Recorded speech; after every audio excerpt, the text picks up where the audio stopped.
नमस्कारः, वंदे संस्कृत मातरम। आज का यह वीडियो खास करके 10th की परीक्षा देने वाले संस्कृत के छात्रों के लिए मैं बना रही हूँ।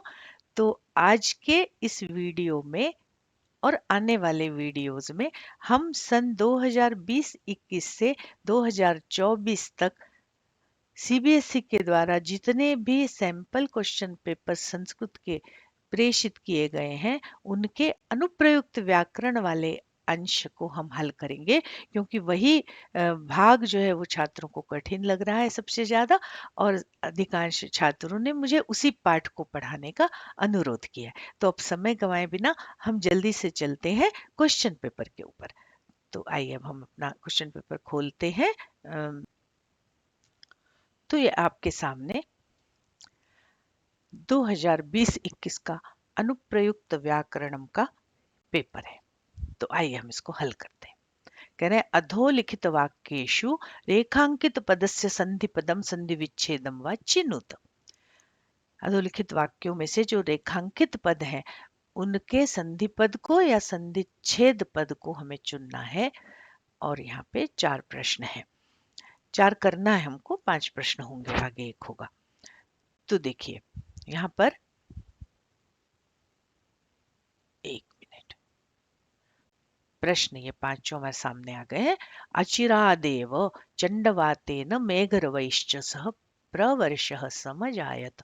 यहाँ पर इसका अर्थ करने की हमको आवश्यकता नहीं, हमको रेखांकित पद दिया है, इसका हमें संधि विच्छेद करना है। तो अचिरादेव, देव में से पीछे से हमने एव निकाला तो बचा अचिराद, और अचिराद के द को त हो जाता है, मतलब त को द हो जाता है, हमने जश्न संधि में पढ़ा है।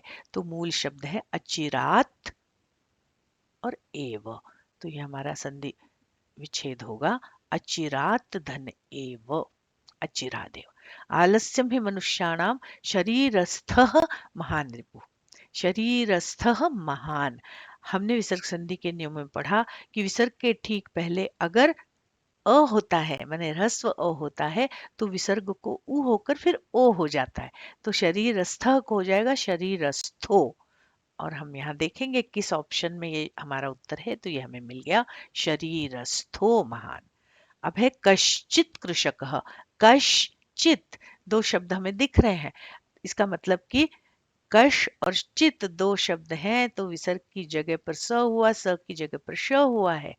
तो हम जब पीछे की तरफ जाएंगे तो हमें पता चलेगा कि ये विसर्ग की जगह पर जब आगे च छ होता है तो श हो जाता है। तो हमारा ये विकल्प सही होगा, कह धनचित बराबर कश्चित। अस्मात् नगरात्, अस्मात् नगरात् बहु दूरम नयमाम। तो अब देखिए ये त के बाद ये पंचम वर्ण आ रहा है। तो जहां पंचम वर्ण आता है तो उसके ठीक पहले वाला जिस वर्ग का वर्ण होता है उसको भी पंचम हो जाता है। तो त है तो त थ द थ न हो जाएगा और हमारा उत्तर बनेगा असमान नगरात। इस संधि की भी लिंक लगा रही हूँ ऊपर आई बटन में, इसको देख लीजिएगा, पंचम वर्ण से संबंधित संधि। अब देखिए योजकः तत्र दुर्लभः। हमने सत्व विधान पढ़ा था कि विसर्ग के ठीक बाद अगर त थ आता है तो विसर्ग की जगह पर स हो जाता है। तो हम ढूंढेंगे यहाँ, ये देखिए ये स हो गया है और ये इसका उत्तर है योजकस तत्र। अब योजक तत्र तो होगा नहीं, विसर्ग के लोप का कोई नियम नहीं है। और योजकश तत्र इसलिए नहीं होगा कि अगर आगे च छ होता तो श होता, च छ है ही नहीं। तो इस तरह से ये हमारा पहला प्रश्न हल हो गया। अब हम अगले प्रश्न पे चलते हैं, जल्दी जल्दी हमें पढ़ना है। कह रहे हैं अधोलिखितेषु वाक्येषु रेखांकित पदानाम समास विग्रहम। कह रहे समासम विग्रहम, वाह, मैंने या तो हमें समास करना है या विग्रह करना, और करना नहीं है एक्चुअली। ऑप्शन दिए हुए 3 विकल्प दिए, उनमें से एक को चुनना है। तो देखिए पहला है वृक्षोपरि आरोहति, वानरः सिंहस्य कर्णमाकृष्य। वृक्षोपरि वृक्ष पर चढ़ जाता है, वृक्ष पर चढ़ जाता है माने वृक्ष के ऊपर चढ़ जाता है। तो इसका मतलब षष्ठी तत्पुरुष है। तो षष्ठी किसमें लगी है, ये देखिए यहाँ लगी है वृक्षस्य उपरि। तो ये हमारा उत्तर होगा वृक्षस्य उपरि, वृक्षोपरि। ये षष्ठी तत्पुरुष समास है। अगला कह रहे हैं सस्नेहम, प्रकृति माता सस्नेह बोल रही है। तो सस्नेह माने स्नेह के सहित, सहित के अर्थ में स जुड़ता है, जैसे सपरिवारम, सप्रीति, सप्रेम, सप्रेम भेंट। तो सहित के अर्थ में है, तो स्नेह के सहित। अभाव तो नहीं है, इसका मतलब ये तो नहीं होगा। अब सहित के लिए यहाँ पर दो ऑप्शन है, स्नेहस्य सहितम और स्नेहेन सहितम। तो सहित के अर्थ में तृतीया लगती है सहित के योग में, तो ये यहाँ पर ये उत्तर हमारा सही होगा और बनेगा स्नेहेन सहितम। सर्वेषामेव मत्कृते महत्वं विद्यते समयम् अनतिक्रम्य। ये फिर अव्ययीभाव समास का प्रसंग आया कि समयम अनतिक्रम्य यथा समय, ये बनेगा। अब देखिए उप समय तो नहीं बनेगा, पर फिर दो हमारे पास विकल्प हैं संगमता, कि हम यथा समयम सही करें या यथा समय। तो आप इस बात को याद रखिए कि अव्ययी भाव समास बनने के बाद जो पद बनता है वो प्रायः नपुंसक लिंग में होता है, और नपुंसक लिंग प्रथमा एक वचन में होता है, और वो बना हुआ शब्द अव्यय बन जाता है, उसके रूप नहीं चलते। तो ये यथा समय नहीं होगा और हमारा उत्तर होगा यथा समयम। अगला है वाक्पटुहु। वाक्पटुहु, इसको हमें तोड़ना है, विग्रह करना है। वाक का मतलब होता है वाणी, और पट्टू का मतलब चतुर, होशियार। वाणी में चतुर माने बोलने में चतुर, तो बोलने में चतुर मतलब सप्तमी लगनी है ना। अब यहाँ पर वाचः, वाक और वाची, तीनों में पटु पटु शब्द लगा है, तो इसके लिए हमको वाक शब्द के रूप आना जरूरी है। वाक वाचो वाचो वाचम वाचो वाचा, ऐसे रूप चलते हैं, और उसकी सप्तमी में बनता है वाची। वाची पटुहु माने बोलने में पट्टू, तो ये हमारा उत्तर हो जाएगा। अगला देखिए हयाह च नागाह च। हय मने घोड़े और नाग मने हाथी। हाथी और घोड़े, घोड़े और हाथी, हयाह च नागाह च। अब हय नाग दोनों को जोड़ेंगे, च हटेगा तो हय नाग शब्द बनेगा।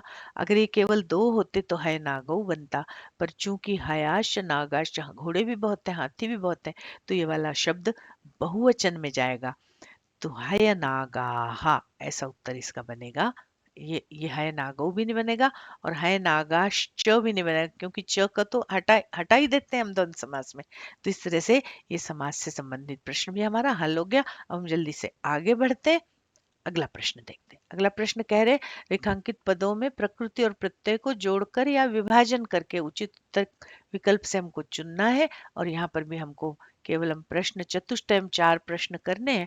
दिखने में 4 ही दिख रहे हैं, पर ये दूसरे प्रश्न में देखिए यहाँ पर एक ऑप्शन दिया है। इस तरह से ये 4 में से हमको 5 में से हमको 4 करने हैं। देखो यहाँ पर प्रश्न आया विद्वांसः एव लोकेस्मिन् चक्षुष्मन्तः।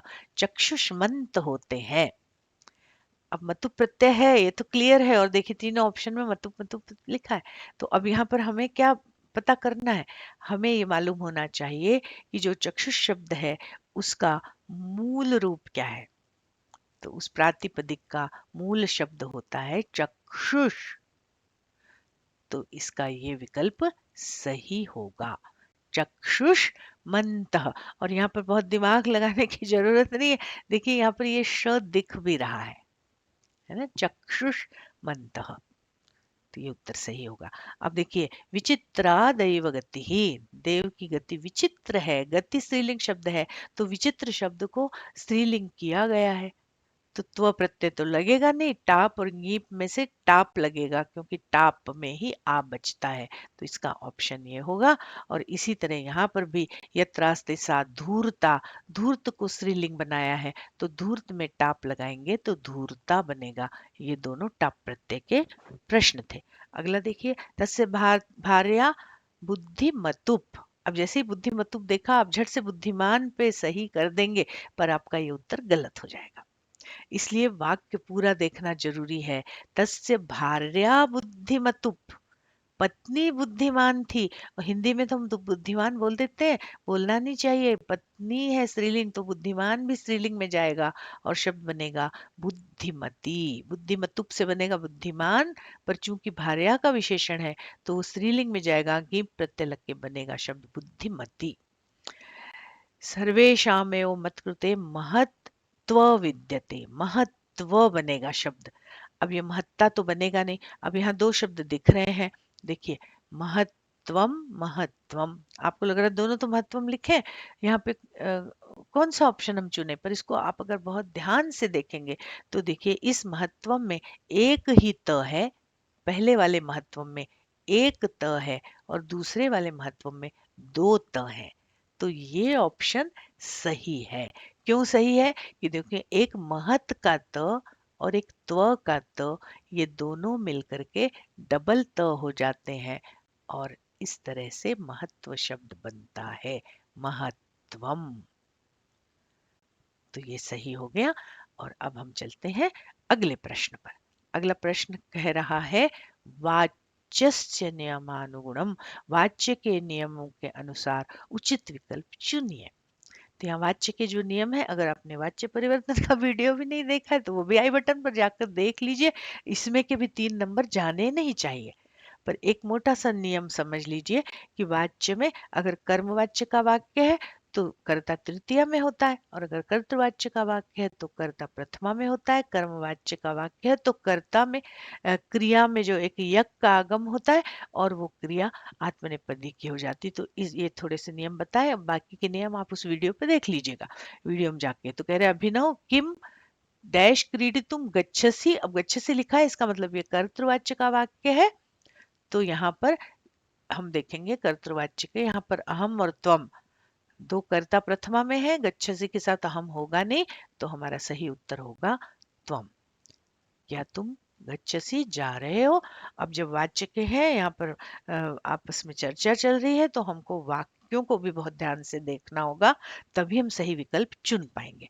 उनके संवाद को समझिए, क्या कह रहे हैं। वो कह रहा है, न मया तु स्वपाठ। अब मया ये कर्ता आया तृतीया में, इसका मतलब ये कर्मवाच्य का वाक्य है और इसकी जो क्रिया है वो कर्म के हिसाब से चलेगी। तो कर्म है स्वपाठ, प्रथमा का एक वचन। तो ये जो है ना, पठ्यते, प्रथम पुरुष का एक वचन है, पाठ, तो पठ्यते ये क्रिया यहाँ पे लगेगी और हमारा ये ऑप्शन सही होगा। अब आदित्य कह रहा है, शोभनम बढ़िया, त्वम डैश अपि लिखसि किम, तुम निबंध भी लिख रहे हो क्या? अब निबंध में कौन सी विभक्ति लगाना, वो यहाँ पर निबंध, निबंधम, निबंधेन। तो निबंध को मतलब द्वितीया लगानी है। तो ये इसका ख ऑप्शन सही होगा, क्योंकि ये कर्मवाच्य का वाक्य, कर्तृवाच्य का वाक्य है। कर्तृवाच्य में कर्म द्वितीय में होता है। अब ये अगर कर्मवाच्य का वाक्य होता तो कर्म प्रथमा में चला जाता। नियमों को जानिए, इसका 1 नंबर बिल्कुल, मतलब 3 नंबर बिल्कुल जाने नहीं चाहिए। अब अभिनव कह रहा न डैश तु गणितस्य अभ्यास क्रियते, गणित का अभ्यास किया जा रहा है। अब देखिए क्रियते आया, मतलब ये कर्मवाच्य का वाक्य है, तो इसकी क्रिया तृतीया में होगी, तो अहम तो नहीं होगी। अब ये दो क्रियाएं आ गई, त्वया मया ये दोनों लगेंगी, लग सकती हैं और वाक्य सही बनेगा। पर यहाँ प्रसंगानुकूल कौन सा कर्ता सही है, वो हमको सोचना पड़ेगा।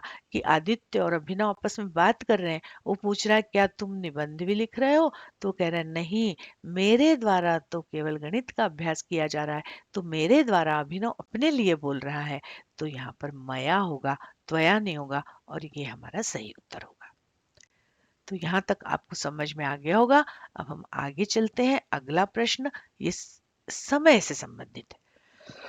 और समय से संबंधित प्रश्न जो होता है बड़ा सरल होता है। 4 नंबर मुफ्त के मिलते हैं। ये नंबर भी नहीं जाने चाहिए। आई बटन पर समय का वीडियो भी लगा है। ये कह रहे हैं अहम सायं 5:30 वादने। 5:30 इसलिए बोल रही हिंदी में कि मैं अगर संस्कृत बोल दूंगी तो ऑप्शन आपको समझ में आ जाएगा। 5:30 वादने, 5:30 वादने अहम भ्रमणम करोमि। अब 5:30 को क्या कहते हैं वो हमको ढूंढना है। तो साढ़े को कहते हैं सार्ध। तो ये हमने यहाँ से ये ऑप्शन उठाया, सार्ध पंचवादने। केशवः प्रातः 6 वादने। अब 6 को संस्कृत में देखना है हमको, जागृति जागता है। तो अब 6 जो है साढ़े भी नहीं है, सवा भी नहीं है, डेढ़ भी नहीं है। तो फिर ये सीधा सीधा जो लिखा है षट वादने, इसको हम चुनेंगे। कपिलः प्रातः 7:30 वादने विद्यालयं गच्छति। 7:30 मतलब साढ़े को कहते हैं सार्ध, तो यहाँ उत्तर होगा सार्ध सप्तवादने। और ये अगला है सायं 4:30 वादने। 4:30 को संस्कृत में हमें देखना है, तो साढ़े को कहते हैं सार्ध, क्षम्यता। तो ये देखिए, जब बाकी जगह सार्ध शब्द है ही नहीं, तो यही हमारा ऑप्शन होगा सार्ध चतुर्वादने। और इस तरह से हमारे ये इससे संबंधित, समय से संबंधित प्रश्न भी हल हो गए। हालांकि एक प्रश्न नीचे और होगा, हम उसको भी देख लेते हैं, क्योंकि 5 में से 4 करने थे। ये आया एक, है ना। प्रणवः रात्रौ 8:45 वादने दूरदर्शनम पश्यति। अब 8:45, तो पौन जहां पर आता है वहां पादोन होता है। तो ये देखिए यहाँ पर पादोन शब्द है, बाकी में नहीं है, तो ये ऑप्शन में तो यही पादोन होगा यहाँ पर। तो पर अगर पादोन वाले 2 ऑप्शन होंगे, तब फिर आपको क्या करना है, वो ध्यान से सुनिए कि जब कभी पौने वाली बात होती है, तो यहाँ जो संख्या होती है वो पौने नहीं होती, उसके आगे की संख्या पौने होती। मतलब 8:45 अगर है, तो ये 7:45 नहीं है, ये 8:45 है। तो हम इसको पादोन 9 वादने लिखेंगे। अगर यहाँ पर 9 होता, 9:45, तो हम लिखते पादोन 10 वादने। तो इस बात को, पादोन मैंने पौने वाला अगर प्रश्न आता है, तो इस बात को आप लोगों को बिल्कुल ध्यान में रखकर अपना ऑप्शन चुनना है। चलिए, अब यहाँ पर है उचित अव्यय पद चुनना है, और अव्यय पद चुनने हैं 4 में से 3 प्रश्न हमको हल करने, कि छात्रा पादपान सिंचती, छात्र पेड़ों को सींच रहे हैं, वर्तमान काल का है, तो समय भी वर्तमान होगा। श्वः आने वाला कल, यह बीता हुआ कल, इदानीम माने इस समय, तो हम यहाँ पर इदानीम का ऑप्शन चुनेंगे, क्योंकि क्रिया हमारी वर्तमान काल में है। अगर असिंचन होता तो हम यह लिखते, और अगर भविष्य काल का लृट लकार का पद होता तो हम श्वः लिखते। दुर्वहम अत्र, दुर्वहम डैश जीवितम जातम, यहाँ अत्र तत्र दोनों हो सकता है, पर हम अपनी शेमुषी पुस्तक में जो हमने पाठ पढ़ा है, शुचि पर्यावरणम, वहां का ये वाक्य है, वहां अत्र है, तो हमको यहाँ पर अत्र ऑप्शन ही लिखना पड़ेगा। दुर्वहम अत्र जीवितम जातम। निर्जन स्थाने रोदनम डैश भवति, व्यर्थ होता है, तो यहाँ पर इसका उत्तर होगा अत्र। और व्यर्थ के लिए वृथा शब्द है। अब श्व और एव यहाँ हो नहीं सकते, वृथा। गणितस्य परीक्षा अभवत, गणित की परीक्षा हुई। परीक्षा कोई जोर से और धीरे से तो होती नहीं, तो ये दोनों उत्तर नहीं होंगे। अभवत भूतकाल है, तो यह माने कल, बीता हुआ कल, बीते हुए कल में हमारी गणित की परीक्षा हुई। चलिए, अब एक और प्रश्न है हमारे सामने, ये अंतिम प्रश्न है उसका व्याकरण का। तो अब देखिए, भवान फलम खाद। अब भवान, अब यहाँ पर आपको कर्तृ क्रियान्वित अगर आती होगी, तो ये वाला प्रश्न आपका सही हो जाएगा। भवान फलम फलम खाद माने आप फल खाइए। और भवान शब्द जो है वो मध्यम पुरुष में इसकी क्रिया नहीं होती, प्रथम पुरुष में होती है। भवान एक वचन है, तो हम प्रथम पुरुष एक वचन की क्रिया इसके साथ लगाएंगे, भवान फलम खादतु। वृक्षाणि हरिताः सन्ति, यहाँ पर पेड़ हरे हैं, विशेषण विशेष्य भाव है। विशेषण और विशेष्य हमेशा एक ही विभक्ति, एक ही वचन और एक ही लिंग में होते हैं। तो अगर हरिताः शब्द है, तो वृक्ष भी इसी के समान होगा। प्रथमा विभक्ति बहुवचन का ये शब्द है, तो वृक्ष भी प्रथमा विभक्ति बहुवचन में जाएगा। तो वृक्षान भी नहीं, वृक्षौ भी नहीं, वृक्षाः हरिताः, ये उत्तर होगा हमारा। सह ग्रामम गच्छन्ति, यहाँ पर भी कर्तृ क्रियान्विति है। किस कर्ता के साथ कौन सी क्रिया लगेगी, ये आपको मालूम होना चाहिए। बेस की बात है ये यहाँ पर ऊपर लकार का वीडियो लगा हुआ है, आप उसको देख लीजिए, किस कर्ता के साथ कौन सी क्रिया लगेगी। अगर आपको ये मालूम होगा होगा तो ये 2 प्रश्न आपके उसी पर आधारित हैं। और कर्तृ क्रिया अन्विति के प्रश्न जो है वो अपठित गद्यांश, पठित गद्यांश, पठित नाट्यांश सब में आते हैं। तो आप उस वीडियो को देखकर कर्ता, किस कर्ता के साथ कौन सी क्रिया लगती है, उसको जरूर जान लें अच्छी तरह से। और ये देखिए सह है एक वचन प्रथम पुरुष, तो क्रिया भी प्रथम पुरुष एक वचन की लगेगी, तो गच्छति गच्छतः गच्छन्ति, हम इस क्रिया को चुनेंगे सह गच्छति, सह ग्रामम गच्छति। आनंदः ह्यः न आगमिष्यति, अब देखिए यहाँ पर समय से संबंधित गड़बड़ है। यह माने बीता हुआ कल, तो इसके साथ लगनी चाहिए भूतकाल की क्रिया, पर लगा दी है भविष्य काल की क्रिया लृट लकार, तो हम लंग लकार का शब्द ढूंढेंगे। तो लंग लकार के यहाँ पर हमको दो शब्द मिल रहे, आगच्छत और आगच्छन। अब इनमें से कौन सा होगा, तो हम पुरुष देखेंगे, वचन देखेंगे। प्रथम पुरुष का एक वचन है आनंद, तो क्रिया लगेगी प्रथम पुरुष एक वचन की आगच्छत। अगर ज्यादा लोग होते तो फिर हम आगच्छन करते। तो इस तरह से यह हमारा जो इससे संबंधित प्रश्न थे, व्याकरण से संबंधित प्रश्नों का ये जो पोर्शन था खंड ग, वो हमने पूरा हल कर लिया है। आशा है आप लोगों को बहुत अच्छी तरह से समझ में आ गया है। अगले वीडियो में हम इसके अगले वाला, मैंने अभी हमने 20-21 का प्रश्न पत्र हल किया है, अगले वीडियो में हम 21-22 का प्रश्न पत्र हल करेंगे। और अगर आपको ये वीडियो पसंद आया है तो जल्दी से लाइक शेयर का बटन दबा दीजिए, और आप बहुत अच्छे से परीक्षा दीजिए। ऑल द बेस्ट आप लोगों को।